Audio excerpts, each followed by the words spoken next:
जून 1965 में एक 6 लड़कों का ग्रुप पैसिफिक ओशन के बीचों बीच फंस गया था और अचानक से वहां का मौसम देखते ही देखते खराब होने लग गया, जिसके चलते वहां इतनी बड़ी लहरें बन गई थी जो कि इन बॉयज की छोटी सी बोट को अपने साथ तेजी से बहाने लगी। ये तूफान इतना भयानक था कि इसने उनकी छोटी सी नाव को बस कुछ ही मिनटों में चकनाचूर कर दिया था, जिसके चलते ये सभी लड़के बची कुची बोट को कस के पकड़ लेते हैं और करीब 8 दिनों तक समुद्र में बहते बहते ये फाइनली एक आइलैंड पर पहुंच जाते हैं जिसका नाम था एटा आइलैंड। हालांकि अभी तक तो ये सभी 6 की 6 लड़के जिंदा थे और वो इसी सोच में डूबे हुए थे कि शायद से हमें बचाने के लिए रेस्क्यू टीम बस आने ही वाली होगी। लेकिन उनको ये बात कौन समझाए कि आने वाले करीब 15 महीनों तक उनको इसी आइलैंड पर रहना पड़ेगा और आने वाले दिनों में कैसी कैसी दिक्कतों का सामना करना पड़ेगा, ये आप सोच भी नहीं सकते। आज की हमारी ये कहानी आप जब सुनोगे तो आपकी रूह कांप जाएगी, क्योंकि ये कहानी है टोंगन कास्टावेज की और आप देख रहे हैं स्पीडी विजन।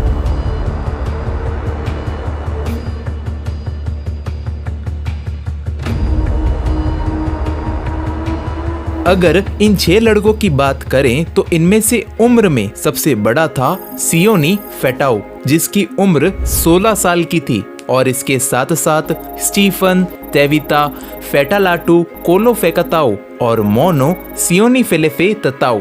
इनमें से तीसरा बच्चा डेविड तेविता फिफिता सियोला इस ग्रुप का सबसे छोटा लड़का था, जिसकी उम्र केवल 13 वर्ष की थी। ये सारे लड़के Saint Andrews Angelica boarding school में पढ़ा करते थे, जो कि टोंगा टपाओ की लार्जेस्ट सिटी नुकुओलोफा में स्थित है। लेकिन एक दिन ये अपनी स्कूल की स्ट्रिक्ट और हार्श एनवायरनमेंट से परेशान हो गए थे, जिसके चलते इन सभी जनों ने ये डिसाइड किया कि अपनी बोर्डिंग स्कूल से भाग जाएंगे एक बोट को चुरा के, जिसको वो आगे जाके फिजी या न्यूजीलैंड में बेच देंगे और इस बड़ी दुनिया को एक्सप्लोर करेंगे। हालांकि इन्होंने ये तक सोच लिया था कि वो आखिर किसकी बोट चुराने वाले हैं। ये बोट एक मछुआरे की थी जो कि इन्हीं के स्कूल के पास रहता था, मिस्टर टेनियला उहिला, जिसका बर्ताव इन बच्चों के प्रति अच्छा नहीं था और यही वो वजह थी जिसकी वजह से उन्होंने इसकी बोट को चुना था। बच्चे इस बात को अच्छी तरीके से जानते थे कि ये जर्नी उनके लिए आसान नहीं होने वाली है, लेकिन उनका मानना ये भी था कि वो जर्नी इस बोरिंग स्कूल से तो बेहतर ही होगी।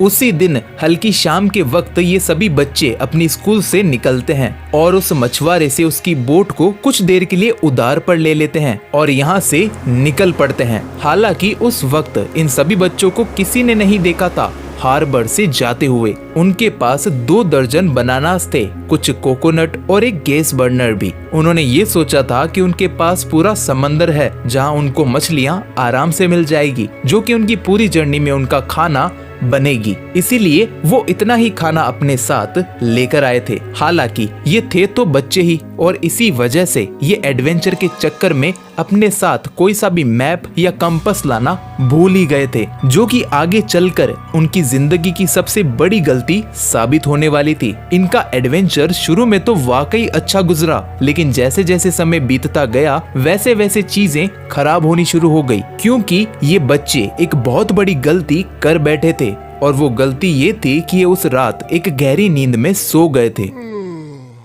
और उसी रात अचानक से मौसम खराब होने लग गया और जोरों की हवाएं चलने लग गई, जो कि लहरों को इतनी तेज रफ्तार के साथ बहाती ले जा रही थी कि इनकी बोट यहाँ से वहाँ लहरों के साथ डगमगाने लगी, जिसको देखकर डेविड ने वापस जाने के लिए बोट का मेन सेल ओपन किया, लेकिन हवाओं ने उसको टुकड़ों में फाड़ डाला। सारे बॉयज काफी स्ट्रगल करने लग गए थे इस बोट को कंट्रोल में लाने के लिए। उन्होंने बोट के रडर को लहरों की अपोजिट साइड की ओर घुमाने की कोशिश की, लेकिन लहरों की रफ्तार इतनी तेज थी कि उसने रडर को भी बुरी तरीके से तोड़ डाला। दरअसल ये रडर बोट की डायरेक्शन को चेंज करने के लिए काम में लिया जाता है, लेकिन इस समय वो टूट चुका था, तो ये लड़के ना चाहते हुए भी वापस अपने घर नहीं जा सकते थे। इस तूफान में उनकी बोट बहुत ही बुरी तरीके से टूट चुकी थी, जिसके बाद ये बोट करीब 8 दिनों तक इस ओशन में ड्रिफ्ट करती रही। ये बच्चे जो खाना अपने साथ लेकर आए थे वो पहले ही खत्म हो चुका था,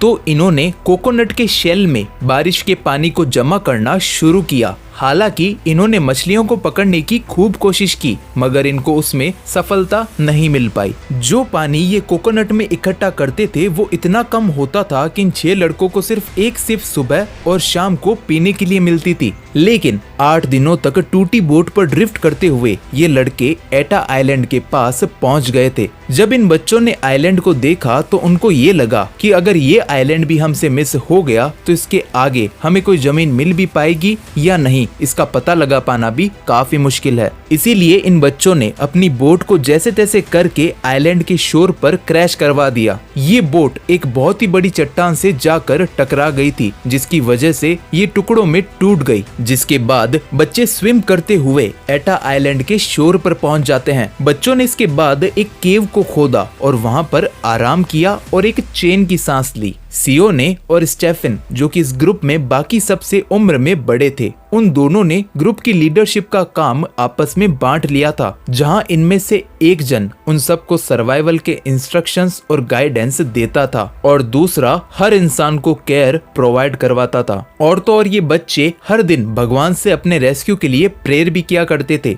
हालांकि इन्होंने लीडरशिप के काम को आपस में बांट तो लिया था, लेकिन इन बच्चों में से किसी को भी सर्वाइवल का कुछ भी नहीं पता था।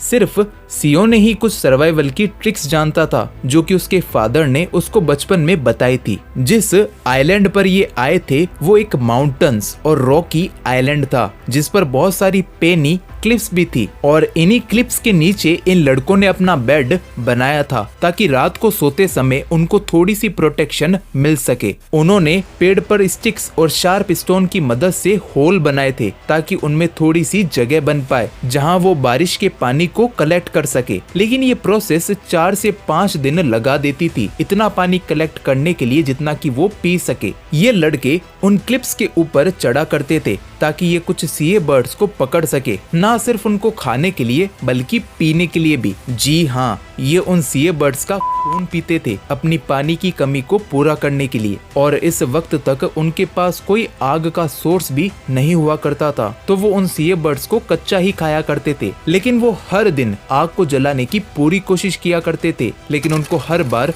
नाकामयाबी ही मिला करती थी। वो हर बार 2 वुड के पीसेस को आपस में रगड़ते थे, इस कोशिश में कि उनका फ्रिक्शन फ्लेम की स्पार्क को क्रिएट कर दे और वो आग को जला पाए। लेकिन ऐसा हो नहीं पाता था। वो आग के महत्व को समझते थे, क्योंकि उनको ये बात पता थी कि आग ही उनके सर्वाइवल और रेस्क्यू का इकलौता जरिया है जो कि उनको इस आइलैंड पर जिंदा रख पाएगा। और इसी होप के चलते वो हर दिन आग को जलाने की बेतोड़ कोशिश किया करते थे। ये बच्चे कई बार बिना एक दूसरे को बताए जंगल में अंदर तक चले जाया करते थे और वहाँ पर रोकर वापस ग्रुप में इकट्ठा हो जाते थे और इस तरह से प्रेटेंड करते थे जैसे कुछ हुआ ही नहीं। यहाँ तक कि इन बच्चों में आपस में बहुत सारे झगड़े भी हुआ करते थे, लेकिन आखिर में ये एक दूसरे को कैसे भी करके मना लिया करते थे। कोलो, जो कि इन 6 लड़कों में से एक था, उसने एक दिन कुछ खराब तारों को उठाया जो कि उसको टूटी बोट से मिले थे और कुछ लकड़ियों के टुकड़ों को और कोकोनट को इकट्ठा किया और इन सारी चीजों से एक गिटार बनाया जिसको वो लड़के बजाने लगे और नए नए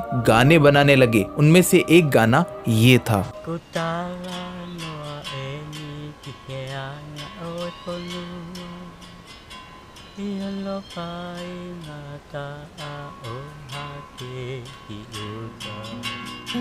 Moe whakalili fu oe ongo mo'umu Kahasi atela ka guredo imoana Ahoe ne puli piani tae ilo Siete kai moin alo ifofona Ifokia te kita ai mate ki faitoka てのポアテイヘモトタエイロアシエテタインファイムヘワワカコロトシアオトテネハゲヤ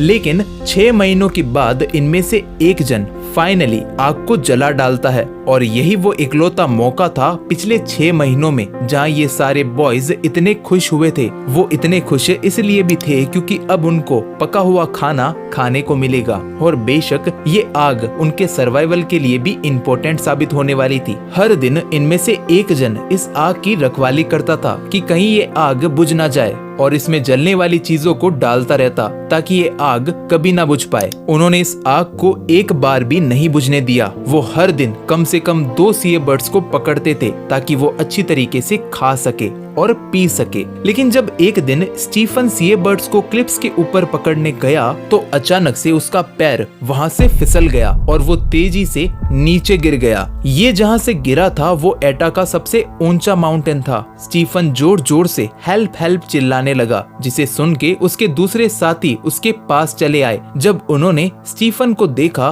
तो स्टीफन एक पतले लेज पर आकर गिर गया था, जिसकी वजह से उसका पैर टूट गया। बाकी के लड़कों ने स्टीफन को उठाया और उसको अपने कैंप की तरफ ले गए, जहां पर उन्होंने कुछ ब्रांचेस और पत्तों की मदद से स्टीफन की मरहम पट्टी की। जो भी चीज उस समय उनके हाथ लग पाई उसी चीज को उन्होंने स्टीफन के पैर को सीधा रखने के लिए और घाव को भरने के लिए इस्तेमाल किया। बाकी के लड़कों ने ये डिसाइड कर लिया था कि स्टीफन जब तक ठीक नहीं हो जाता वो कोई सा भी काम नहीं करेगा, तब तक के लिए सारा काम हम करेंगे। स्टीफन के पैर को रिकवर होने के लिए कई महीने लग गए, लेकिन वो पूरा रिकवर होने से पहले ही चलने लग गया था। लेकिन फिर भी उसके साथियों ने उसको काम नहीं करने दिया। वो चाहते थे कि स्टीफन जब पूरा रिकवर हो जाएगा तभी हम उससे काम करवाएंगे। हर दिन ये लड़के इस आइलैंड को एक्सप्लोर करने के लिए निकल जाया करते थे, इस आशा में कि उनको कुछ नया देखने के लिए जरूर मिलेगा जो कि उनके सर्वाइवल में मददगार साबित होगा।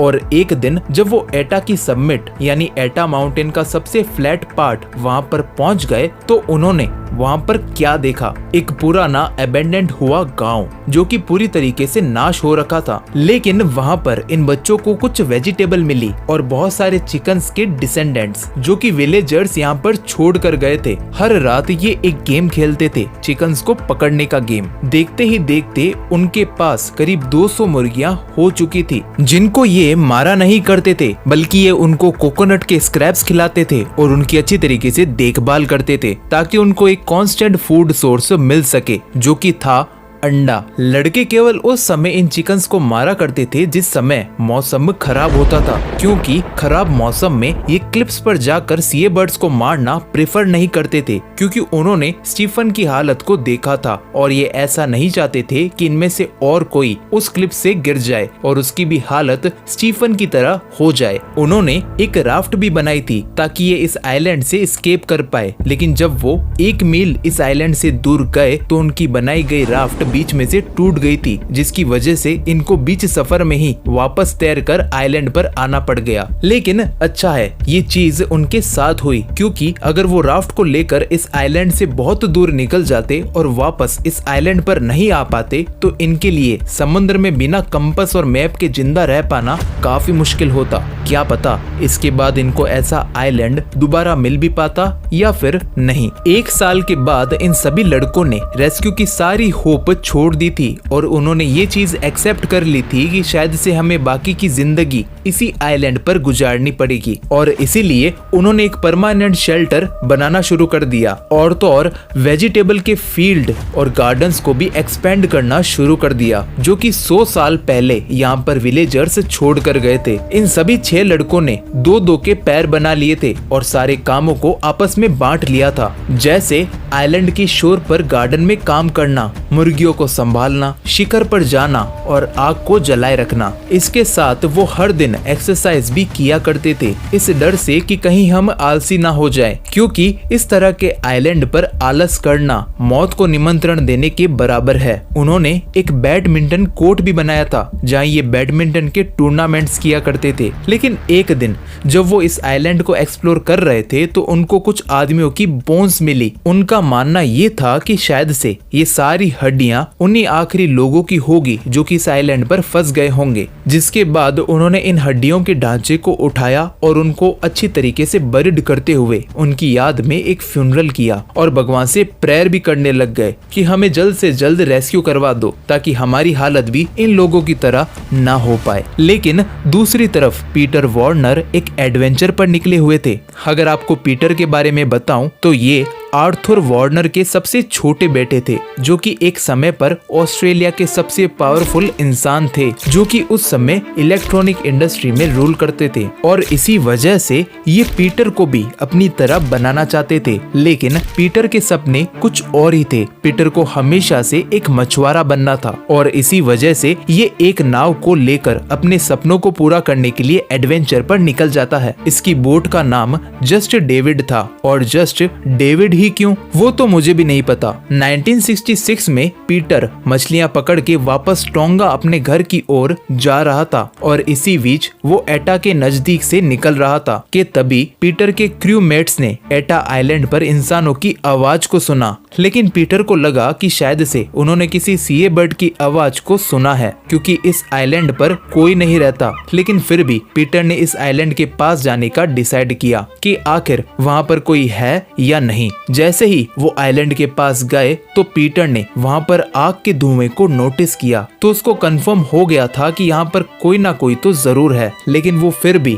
आइलैंड के ज्यादा पास नहीं गया, क्योंकि उसने अपने शहर में ऐसी कई सारी कहानियां सुनी थी कि इस तरह के आइलैंड पर टोंगा से भागे हुए कैदी रहते हैं। लेकिन फिर भी पीटर आइलैंड के पास जस्ट डेविड को लेकर जा रहा था और ये पहली बार नहीं था कि जब कोई शिप इस आइलैंड के पास से गुजर रही हो, बल्कि इन लड़कों ने 4 अलग अलग शिप्स को अपनी आंखों के सामने से जाता हुआ देखा था। जब तक वो शिप्स इन लड़कों को देख पाती वो पहले ही चली जाती। लेकिन इस दिन उन 6 लड़कों में से एक ने जस्ट डेविड को आइलैंड के पास आते हुए देख लिया और उसने अपने बाकी के साथियों को इस शिप के बारे में बता दिया और वो सभी पानी में कूद गए और शिप के पास जा पहुंचे। उन्होंने बड़े ही परफेक्ट तरीके से इंग्लिश लैंग्वेज में पीटर से बात की और पीटर को समझाया कि जहां तक हमारी काउंटिंग के अनुसार हम आज से 15 महीने पहले हमारी बोर्डिंग स्कूल से भाग गए थे और इस आइलैंड पर फंस गए थे। जब पीटर ने उनकी बातों को सुना तो पहले पीटर को उनकी बातों पर विश्वास नहीं हुआ कि आखिर इन बच्चों ने ऐसे खतरनाक आइलैंड पर 15 महीनों तक सरवाइव कैसे कर लिया। फिर उसने कंफर्म करने के लिए टोंगा टापू पर रेडियो की मदद से वहां पर मैसेज भेजा, जहां उसने उनको बताया कि मुझे 6 लड़के बिना किसी कपड़ों के नग्न अवस्था में मिले हैं, जिनके बाल काफी बड़े हैं और उनका कहना ये है कि वो पिछले 15 महीनों से अपनी बोर्डिंग स्कूल से भाग गए थे और इस आइलैंड पर फंस गए थे। सारे बच्चे इस समय शिप पर खड़े खड़े एक दूसरे को देख रहे थे कि क्या हम घर जा भी पाएंगे या नहीं। 20 मिनटों के बाद रेडियो के सामने से एक आवाज आती है। एक ऑफिसर पीटर से बात करता है, जो कि कहता है तुम्हें वो मिल गए, ये तो करिश्मा हो गया, क्योंकि सभी ने ये समझ लिया था कि ये सब मर गए हैं और सबने इनका फ्यूनरल भी कर डाला है। अगर ये वही है तो ये तो सच में कोई चमत्कार ही हो सकता है। जिसके बाद पीटर उनको वापस टोंगन टापू पर ले जाता है, जहां एक मुसीबत उनका बेसब्री से इंतजार कर रही थी। मिस्टर टेनियला ओहेला, जी हाँ, ये वही मछुआरा था जिसकी बोट इन बच्चों ने चुराई थी। टेनियला ने उन बच्चों को टपाओ में पहुंचते ही उन पर बोट को चुराने के चार्जेस लगा दिए, जिसकी वजह से उनको तुरंत सलाखों के पीछे डाल दिया गया। टेनियला ने एक बार भी ये नहीं सोचा कि आखिर ये बच्चे किस कंडीशन में रहकर यहाँ पर आए हैं, लेकिन फिर भी उसने ऐसा किया। ये सब होता हुआ देख पीटर को काफी बुरा लगा, जिसके चलते उसके दिमाग में एक अनोखा आइडिया आया, जहाँ उसने इन बच्चों की डॉक्यूमेंट्री बनाने का निर्णय लिया। इसे सोच के चलते कि जितना भी पैसा इस डॉक्यूमेंट्री से आएगा वो बच्चे तेनेलिया को उसकी बोट की जगह पर दे सकते हैं और तेनेलिया अपने चार्जेस को वापस ले लेगा और बच्चे जेल से बाहर आ पाएंगे। जब ये आइडिया पीटर ने उस बोट ओनर को सुनाया तो वो भी इस चीज के साथ राजी हो गया और उसने अपने चार्जेस वापस ले लिए, जिसके चलते वो बच्चे फाइनली जेल से बाहर आ पाए और अपनी फैमिली से मिल पाए। इसके बाद स्टीफन को डॉक्टर के पास भी भेजा गया। जब डॉक्टर ने उसकी टेम्पररी मरहम पट्टी को देखा तो वो भी हैरान हो गए, क्योंकि उन्होंने देखा कि छोटे छोटे बच्चों ने इतनी अच्छी तरीके से स्टीफन के पैर को स्टिक की मदद से स्ट्रेट किया था, जिसकी वजह से स्टीफन दोबारा से चल पाया। रेस्क्यू के बस कुछ हफ्तों बाद ही ये सभी लड़के पीटर के साथ वापस उस आइलैंड पर गए थे ताकि ये उस डॉक्यूमेंट्री को अच्छी तरीके से बना पाए, जिसको इसी साल 1966 में ऑस्ट्रेलियन टीवी पर एयर किया गया। ये डॉक्यूमेंट्री आज भी यूट्यूब पर ऑफिशियली पब्लिश्ड है, जिसको आप देख भी सकते हो। इसके बाद पीटर ने उन लड़कों को अपनी क्रूमेट में शामिल भी कर लिया, इस सोच में कि उन्होंने इतने खतरनाक सर्वाइवल को इतनी कम एज में मात दी है, तो मैं इनसे बहुत कुछ सीख सकता हूँ। अगर आपको आज की वीडियो पसंद आई हो तो इसको लाइक करके शेयर जरूर करें। मैं मिलता हूँ आपसे एक नई वीडियो में, लेकिन तब तक के लिए सी यू सून।